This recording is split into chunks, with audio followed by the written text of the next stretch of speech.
It is a coastal community here south of Boston. People who come from this neighborhood tend to stay. It's scary that every fifth or sixth mailbox in this country has a memory-impaired person behind it, and it's wonderful to be a part of memory care assisted living where they can enjoy living life after diagnosis.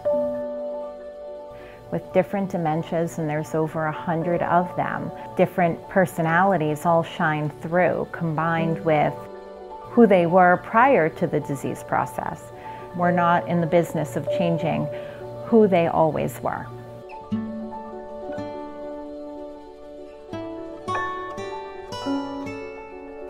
The idea around the bus stop came from this community. Here on the South Shore, there are a great number of people that are familiar with public transit. With such a straight face, Alicia said, why don't we make a bus stop? It sounds so simple, and if it's going to alleviate some of those challenges, why go the medication route? Instantly, you could see residents drawn to that area of the courtyard. For some people, it's an opportunity to reminisce, to sit there and talk about late trains or long-distance train rides. However, when you look out the window from the dining room to the courtyard and you see a bus stop, it's empowering because it tells a memory-impaired person you can leave whenever you want. Allowing them still the opportunity to engage with their community, I find is key to their empowerment. Hi, Lloyd. How are you? Just thinking. Did you ever take a bus?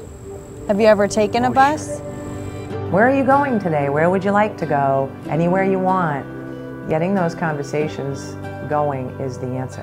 And many times, we might just complain that the bus is running late. Why don't we go have a cup of coffee in the meantime? And they'd come right back in and forget that they were looking to go home because they found the companionship or the company in the meantime. Keeping memory-impaired people engaged is therapeutic. And if they're busier during the day and happier people, they need less.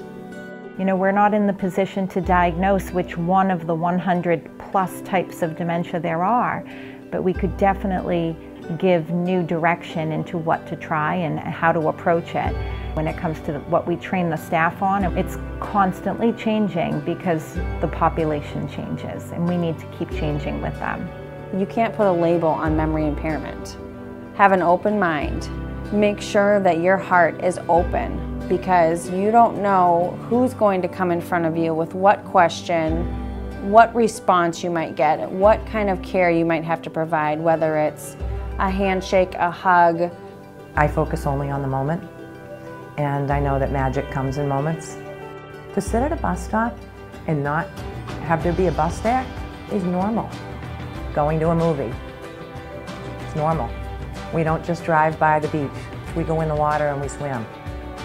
It's all about your programming. It's all about your life enrichment.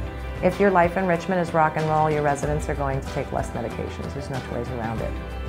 If people could just remember that they're people and that they're still emotional, they would make magic.